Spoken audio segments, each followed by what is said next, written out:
Ay, Nay, nakakaloka. Bakit? Na araw-araw tayong magkasama. Oo. Hindi mo man lang naichichika sa akin. Ang alin? Sa Facebook ko pa nalaman. Na? Bakit di mo sinasabi sa amin na ima-manage mo pala itong si Ariana Grande? Sasabihin naman, kuya, cloud chaser ka. Ay, nakiklik lang ang ginagawa niyan pagkasama niya yung ka-love team niya. Ano ba talaga yung totoo? Break na ba talaga sila ni Naisa? Ano nga ba? Yun, the spot ba ako? Gaga ka. Pero yung ididikta mo na sa kanila kung anong dapat nilang gawin, kung anong dapat nilang iugali, kung anong dapat nilang isipin at sabihin, kaya hindi po kayo totoong tagahanga. Ay, kuya, alam ko yan. Anong alam mo yan? We hold on together. Gaga! Hindi yan! Hello. Love. Goodbye.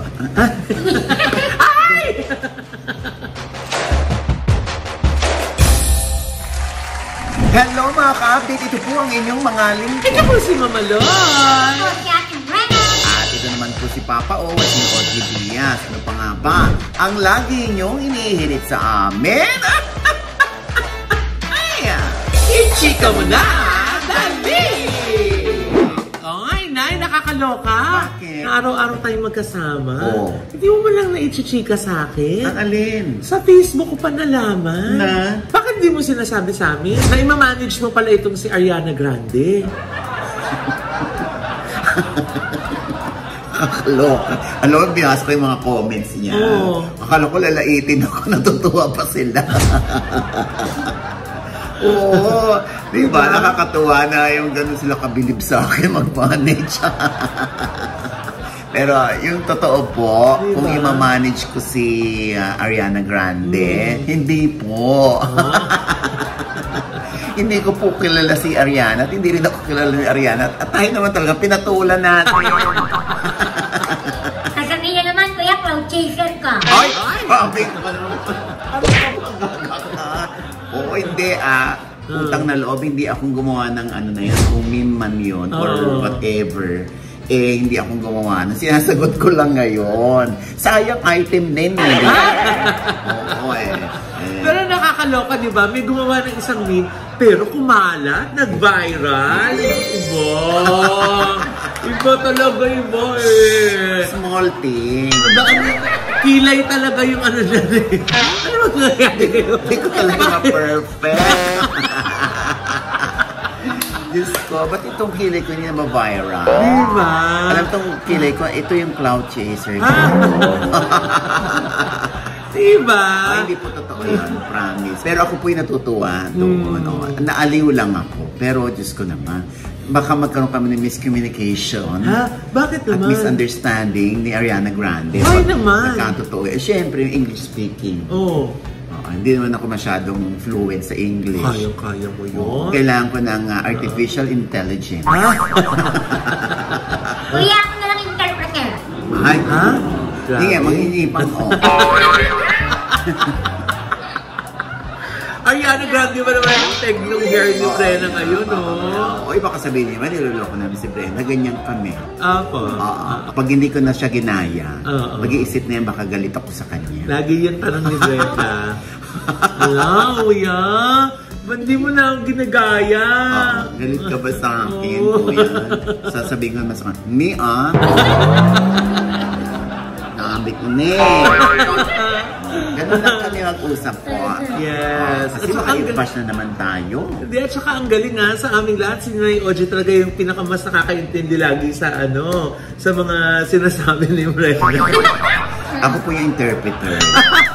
Pero alam mo, talent yan. Yes! Oo. Yung ating kakulangan, yan ang ating kakayan. At yan din ang ating lakas. Yes. Diba? At parte yan nung minamahal natin kay Brenna. At least naman, may asim pa rin po ako sa pagmamanage pala. Yes. Diba? Malay niyo naman si Taylor Swift. Diba? Pumunta rito, tapos pagharap sa akin, papamanage siya. Pero nagtatagalo. Si Taylor Swift talaga yun? Hindi. Taylor Swift. Taylor Swift. Yung isa. yung yung naging personate sa kanya, si Taylor Swift. Malay mo, ikaw lang ang makapagpapunta kay Taylor Swift sa Pilipinas. Kuya, kawin ko naman si Ariana Grande, ba't di na lang ako i-manage mo? Sige, ma-manage kita, pero itutulak muna kita.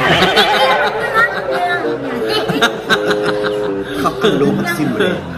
Ay, pero teka na eto, matenda ko ng media conference ni Catherine Bernardo at saka ni Miss Dali De Leon. Para sa pelikula. Para sa pelikulang A Very Good Girl. Sino mga kasama dyan na nakita mo? Ay, andyan si Jake Ejercito.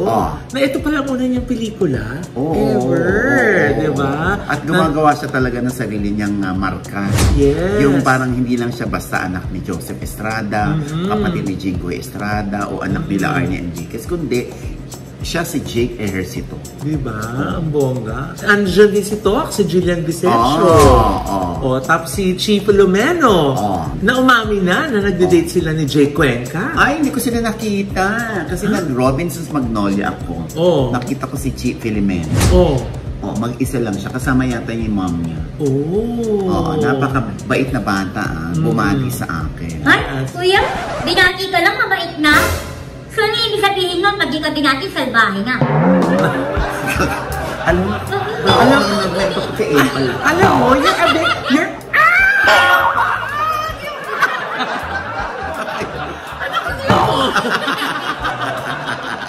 parang may text mo. Sabi ko na, hindi ka nang jinger eh. Paang ginagamit mo. Paang ginagamit mo.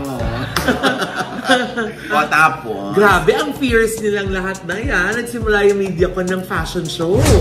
Tapos pabaklesan si Catherine Bernardo tsaka si Ma'am Dali. Ayan tignan mo na yung apakapayat ni Catherine. Sobra, diba? Diba nung nakita ko nga siya doon sa kasal ni Arjet ni May, ay Diyos ko po, apakapayat na bata. Pwede kong ganunin nga, sakalin yung yung bewang. Sobra. Sakalin yung bewang kasi parang leeg na siya. Grabe. Yung ganong kapayat. Syempre, grabe din naman nung pagpupursige niya para, kumbaga, maintenance siya ng isang artista. Totoo. Na kailangan na habang ikaw ay nagkakaedad, hinahatak mo yung edad. Para hindi nila mahalata na ikaw ay nagkakaedad. At saka ngayon nga, Nay, di ba, after nung kanyang super box office hit na Hello Love Goodbye, ito yung kanyang... Na naka 1 billion. Yes. Parang highest grossing of all time, di ba, Nay? Ito yung kanyang comeback movie. At sobra siyang honored na si Miss Dali, ang ating international actress, ang kanyang nakasama. Kasi yun nga, naichinika niya na nagpaalam siya kay Daniel Padilla na magsusolo muna siya. Pero wala daw love team. Walang love team, walang love story. Yung puro mga pelikulang puro about women. Yung spotlight nasa kanya lang. Yes! Walang ka-love team. Yes, tapos dahil nga rin kakaiba yung tema, medyo dark itong very hindi siya. Very hindi Catherine Bernardo daw ang kanyang role dito. Kaya pati daw nanay niya nagugulat sa kung sino siya dun sa pelikula. Medyo tikom sila sa pagbibigay ng mga detalye, kaya lalo na-excite yung mga media. Ibig sabihin, hindi nila kinuwento kung anong klaseng pelikula. Wala. Anong buod. Wala. Sinabi God. lang nila na revenge movie, parang gano'n. Naku, ako nagigigil ako. Wala akong anong detalye dahil nakaka-excite. Nakausap mo naman ng solo si Ay, Nay. Natanong ko si Catherine kung napanood na ba ni DJ yung trailer. At saka tinanong ko din siya kung ano naging preparation niya para dito sa pelikulang ito. At hindi ko na pinakawalan, Nay. Tinanong naman natin, kumalat naman na din di ba? Yung tungkol dun sa video na nakuna na may vape. Nag-vape? Oo, meron na. Para saan ba yung vape na yun talaga? Eto na yung sabi niya. Hindi ko pa nababasa yung phone ko kasi kaka-release lang kanina. Pero, for sure nakikita niya. But then, super supportive yan dito. Kanina ako so nervous. Sabi ko hindi kita muna kausapin kasi kinakabahan ako. And then sabi niya, go lang. Super supportive siya dito. Yung preparation, siguro aside from of course, yung kailangan mo pag-aralan, yung script, physically, kailangan namin ni Miss D konti. I'm sure madaming nakapansin kasi yung iba nagulat sila bakit ang payat ko, ganyan. Kasi kailangan for the character. So, yun, hindi kami medyo binantayan namin ni Miss D yung eating time namin sa set. And then, ano pa ba? Of course, kailangan parate yung pagkakausap kila P, sa writers and the creatives. We're very collaborative talaga from day one hanggang matapos yung film. And very open sila sa suggestions namin and kung ano yung comfortable kami gawin. So yeah, nakakatuwa kasi ibang team to, younger, director also. And it's a different feel kapag mapanood niya sa cinemas, hopefully. Actually, sinabi ko nga kanina, una, nalungkot ako kasi parang may nag-video na hindi ko alam. But then, compartment siya ng movie, if I do it, if I don't do it, hindi naman, parang wala na pang problema, iba yung mundo. Yun talaga yung ginawang issue ng mga tao. But then, yes, sayang na-spoil na siya. It is part of the movie. And sa lahat ng mga tao na nag-vape and ganon, you know, it's your choice. So, hindi ko nahawak yun. And I think, tao lang din kami. So, kung ano man yung gawin namin sa personal life namin and to have fun, parang as long as wala naman ikaw nasasaktan yung ibang tao, then why not, diba? Showbiz update sa lahat ng mga subscribers nila. Thank you so much for all the support and please help us promote our film, A Very Good Girl, this September 27 na under Star Cinema. Thank you, thank you. Thank you, Kat! So ito yung may kaugnayan nga doon sa nauna niyang pahayag. Umarap siya sa Q&A portion doon sa mga press, di ba? Na yung hindi man niya direktang tukuyin yung vape, pero parang yun din yung kanyang tinutukoy at yung pag-iidolo sa kanila na huwag niyo silang idolohin kasi baka hindi magtugma yung mga gusto nyo para sa kanila, yung gusto nila para sa sarili nila. Anyway, si Catherine may paliwanag dyan. Was there a time in your life that you felt bored and tried something prohibited or risky out of curiosity? Maybe because Janice is coming from the character, no? So, parang na-experience mo ba yun in real life? I mean, we haven't seen the movie yet. So, hindi namin alam kung gaano ka-risky, ka-rebellious yung character mo dito. But in real life, parang may ganun bang nangyari na rin? So yeah, growing up, hanggang ngayon, aware ako na, you know, maraming nakatingin sa'yo. You have to be good. Okay. You have to do this and that. Kasi, especially yung mga bata, yun, gagayahin kung ano yung makita sa'yo. But then, always, every time I press on and they ask me this, I always answer na, hindi porket artista, perfect na, hindi porket sinabi niya role model, wala kami imperfections and we can't commit mistakes and we can't learn from our mistakes. So that's what I keep telling them na, yes, okay, pwedeng may idolize ka. Parang ako, may iniidolo ka and all. But then, bakit ko siya iniidolo? Because I see myself in her. Maybe because nakikita ko na tao din siya, na nasaktan siya, nagkakamali siya, napapagod siya, nagagalit siya, and that's okay. So siguro wala masyadong pressure sa akin because even the fans, I always tell them na huwag niyo akong i-idol dahil perfect ako dahil di talaga, promise. So, yung sa role na to, ni Philo, siguro yung rebellious and then very bold character, bago siya sa akin, but in a way siguro, yan yung reason kung bakit meron akong small circle of friends and my family. Because at the end of the day, pinapa-enjoy nila sa akin yung life in general. Na yes, I work hard, but you know, I need to enjoy my life too. So pinapayagan nila ako umalis, pinapayagan ako na magtrabaho, but then okay, ito gagawin ko after para may mabigay pa ako, hindi ako maubos. So yun yung naging routine ko parate, para ayoko na nape-pressure ako to be good just because I have to be good. So I want to be good because ito yung pagkatao ko, and being good doesn't mean, you know, hindi na ako magsasalita and just following kung anong sinasabi ng lahat ng tao sa akin. So kung matanggap ka ng tao bilang ganon, so thank you. Kung hindi, okay lang. Ayoko lang pilitan because ito ako. Andun ako sa stage siguro ng buhay ko ngayon. Ayan. Malinaw na may alam mo sa totoo lang, o dapat talaga ganon ang mga pagtingin ng mga tagahanga. No? Sa lahat in general po yan, na tao pa din sila. Tao pa rin ang mga artista, nagkakamali sila, may mga imperfections, may mga kagagahan din, paminsan-minsan, may kalukalukahan din, mga ganon. kung ikaw ay malawak ang utak, malawak ang pangunawa bilang tagahanga, pati yun yayakapin mo, yung kanilang imperfections. Yun ang mga totoong tagahanga. Pero yung ididikta mo na sa kanila kung anong dapat nilang gawin, kung anong dapat nilang iugali, kung anong dapat nilang isipin at sabihin, eh hindi po kayo totoong tagahanga. Ay, kuya!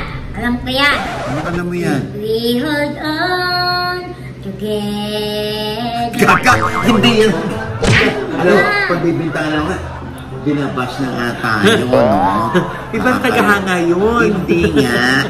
Wala kami tinutukoy po. Itong si Brenda talaga ipapahamak pa kami. Eh minsan gusto ka nilang huwag nang makita dito. Hindi ko yan! Pero na yung nagtataka ko, no? Nakikita naman si Catherine na may wine. Ba't hindi naman nagkaroon ng ganong kalaking issue na si Catherine Bernardo ay umiinom ng wine? Diba? Pero yung vape, parang ang laki-laking issue. Baka kasi ang tingin pa rin nila, si Mara Clara yun. Batang maliit, diba? Parang yung kay Catherine yung napagbe-vape niya, hindi naman na big deal yun eh. Small deal lang siya, sabi nga ni Mark Anthony Fernandez. Oo, di ba? Kasi nga, Diyos ko naman, ano ba naman, grown up na si Catherine. 27 years old. Ano ba naman? Kailangan pa ba natin idikta dun sa tao kung huwag kang mag-vape, huwag kang uminom, kahit wine yan, huwag kang uminom. Kasi tingin namin sa'yo, isa kang babasaging kristal, isa kang bata pa rin mula sa Going Bulilit. Diba? Oo, hello. Love. Goodbye.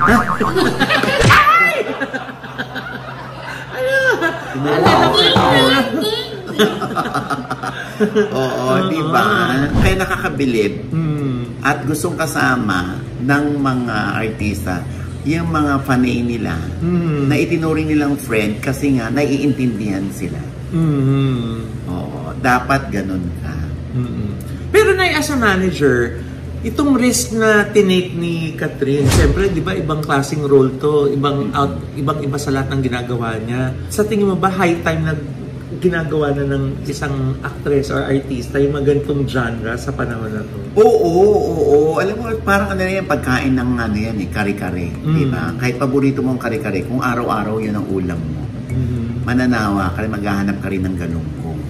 So, kahit ang mga artista, meron ding mga ganong attitude na sandali, lagi na lang tayo nakikita. Medyo ipamiss muna natin sa kanila. Bigyan natin ng mystery ulit yung ating team up. Katulad ng Katniel, di ba? Hayaan nating ma-miss tayo ng mga fans. Yung love team natin. So, gawa muna tayong kanya-kanya.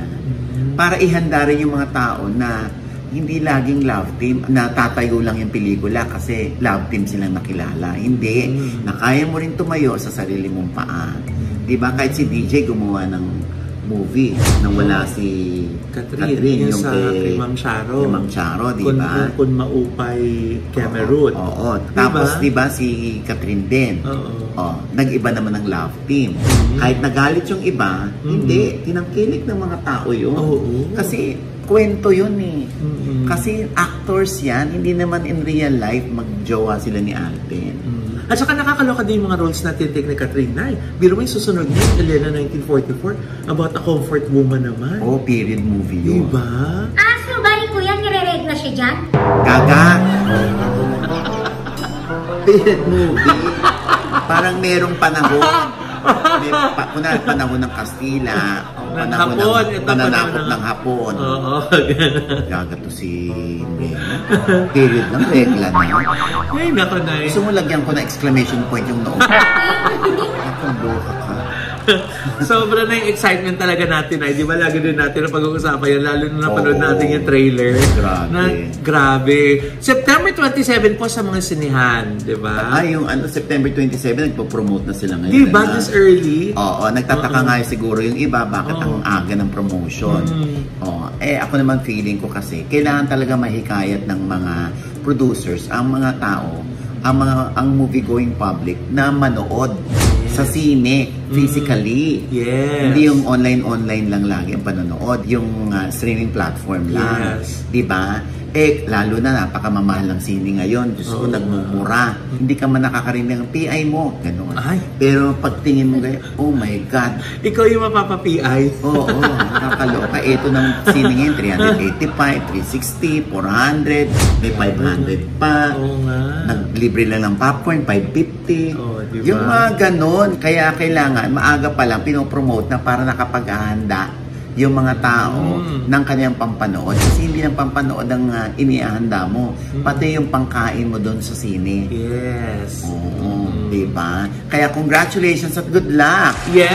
Oo, kay Catherine Bernardo at kay Dali De Leon. Yes. Ay, speaking of nag-solo na eto na, yung first solo movie ni Enrique Hill. Ay, solo, Mama Noy? Oo. Nag-iisa na siya sa pelikula? Ang hirap na, no? Gaga, solo, wala siyang collab team. Alam mo dahil dyan? Ay!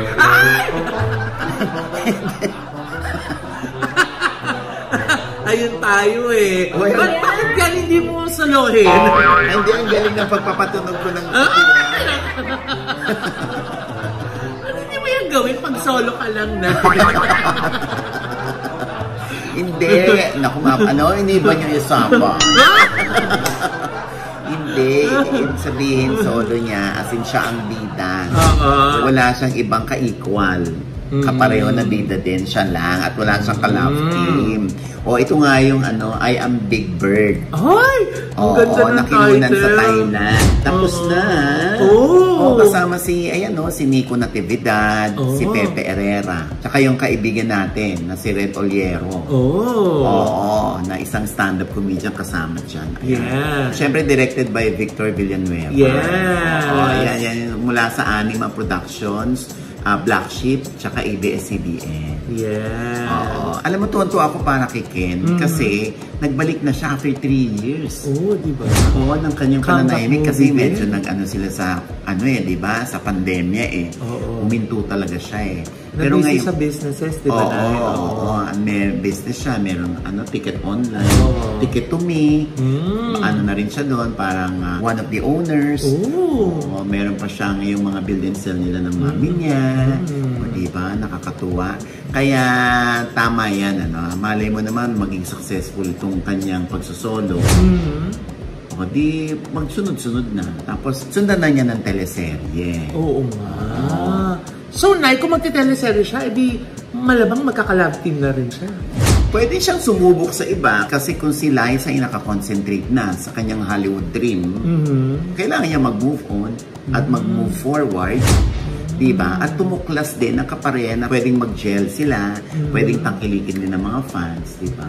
Siyempre, pag bumongga itong I Am Big Bird po, diba? Siya si Enrique Hill. Kayang tumayo sa sarili niyang paa at mataas pa lalo yung kanyang premium. Parang si Catherine na, di ba? Solo, partner sa iba, di ba? Nawala ng chismis na, nakiklik lang ang ginagawa niyan pagkasama niya yung ka-love team niya. At saka wala rin chismis na kahit na hindi sila magkasama, hiwalay na sila ni Catherine, di ba? Di ba? Kuya, ano ba talaga yung totoo? Break na ba talaga sila ni Liza? Ano nga ba? Yung the spot ba ako talaga? Gaga ka. At this point, sa totoo lang hindi ko na talaga alam. Kasi syempre wala naman na tayong balita, lang naman tayo, nakikisagap-sagap lang naman tayo, di ba? Pero hayaan natin sila yung umamin.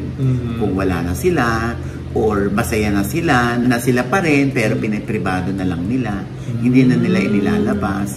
Parang ang batayan ng ibang fans, yung picture nila, magkasama sila together. Recently, yung ganun. Pag hindi na nila nakikita yon, dun sila nakakapag-isip. Pangalawa, yung pag in-unfollow, di ba? Ay, wala na to. Pero wala pa rin naman nag-unfollow. So, yung ibang mga fans, lalo na yung mga diehard na Lisken fans, talagang nagpe-pray sila na sana sila pa din. Kahit wala kami masyadong balita, sana sila pa rin. Yun. Salamat.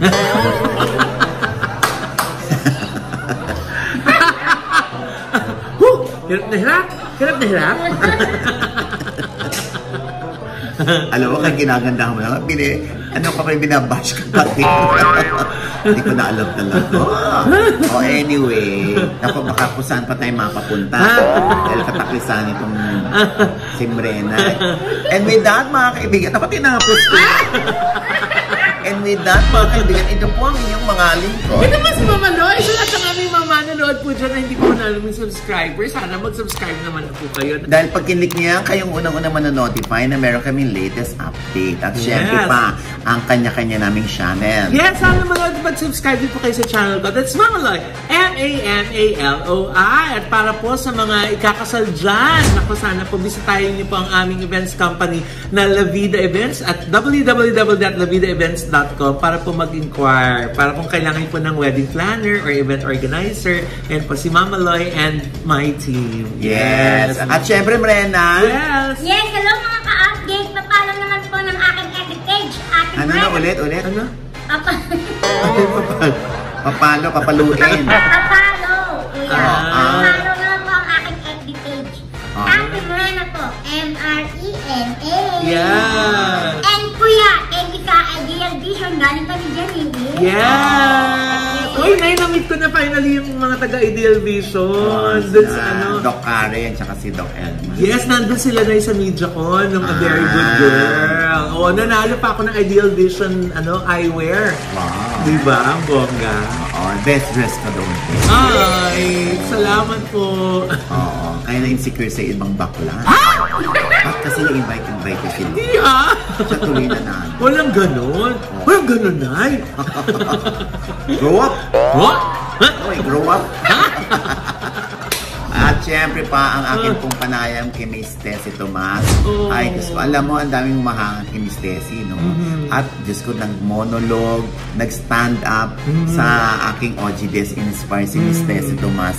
Panoorin niyo po, ha? Yeah. At nakakaloka, Loy. Oh. Oo. Meron siyang sinita doon sa Dirty Linen cast. Oo. Dahil sa cellphone. Ay? Oo. Ay, Diyos ko po, oo. Diyan po sa OGDS Inspires yan, ha? Yeah. At syempre pa, aking pasasalamat sa Premier Drip at sa Celeb Skin for my skincare. At syempre, Doc JC Solis ng Gorgeous Smile Dental Clinic, ayan. Samantalang si Mrena ay My creation, kuya. Hi, Doc LJ. Uy nga pala, Yes. ang The Ohana Boracay Beach Resort ay nominado. Yes, Nay! Johanna Boracay is nominated at the 2023 World Luxury Hotel Awards for being the best luxury family beach resort. Ayan po. Tulungan naman po natin silang manalo. Pwede po tayong bumoto. Bisitahin po natin yung website na yan, yung www.luxuryhotelawards.com. Ayan. Iboto niyo po yung The Ohana kasi talagang pampamilya siya. Oo, pride ng Pilipinas. Di ba po? Tulungan po natin sila manalo, ha? Kaya nga kami promote dito kasi ibang experience talaga pag napunta kayo sa The Ohana Boracay Beach Resort. Totoo po. Oo, ayan ha. Okay, syempre pa ang RCC, Staffing Solution USA. Yes! Oo, si Romer Jasso. Yes. Oo, aba, ang dami niya ng pinadadala mula rito sa Pilipinas. Inaangkat niya ang mga teachers para manirahan na sa USA. Diba? Kung teacher po kayo at meron kayong 2-year experience sa pagtuturo, ay naku, lalo na kung bihasa kayo sa pag-i-Ingles. Ito ng pagkakataon nyo para kayo'y makapagtrabaho sa USA, madala ang pamilya nyo doon habang kayo'y tatrabaho doon. True! Ayaw nyo, kaya bisitahin nyo ang RCC Staffing Solution USA sa FB, ha? Yes! At meron silang hotel service staff, meron din mga nurses, di ba? Ayan, congratulations, ha? Ang dami nyo nang pinadadala, ha? At natutulungan ang mga Pilipino. Ang dami. Salamat. Mabuhay ka, Sir Romer. Yes. At syempre pa, ito pa rin po yung lingkod, Papa o Sino OG Diaz na lagi nagsasabi at nagpapaalala sa inyo na sa tuwing gigising po tayo tuwing umaga, wag po tayong makakalimot, na magpasalamat sa Panginoon dahil tayo kanyang ginising. Ibig sabihin, may mission pa rin po tayo sa buhay. Sabay sabing, every gising is a blessing! At ano pa nga ba ang lagi niyong inihirit sa amin? Ichika mo na! Dali! si Mrena ngayon. Naku, huwag na natin panaknakin niya si Mrena. Ang haba na ng oras. Oo. Tsaka napakataklesa. Kanina pa. Uy, kuya, hindi naman. Wow. Hindi ko nga tinanong, kuya, kung bakit hindi mo pinatulan yung isang video doon.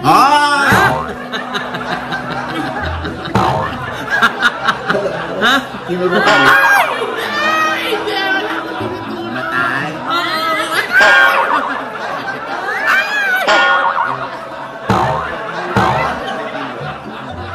Hindi ko talaga papatulan yung video.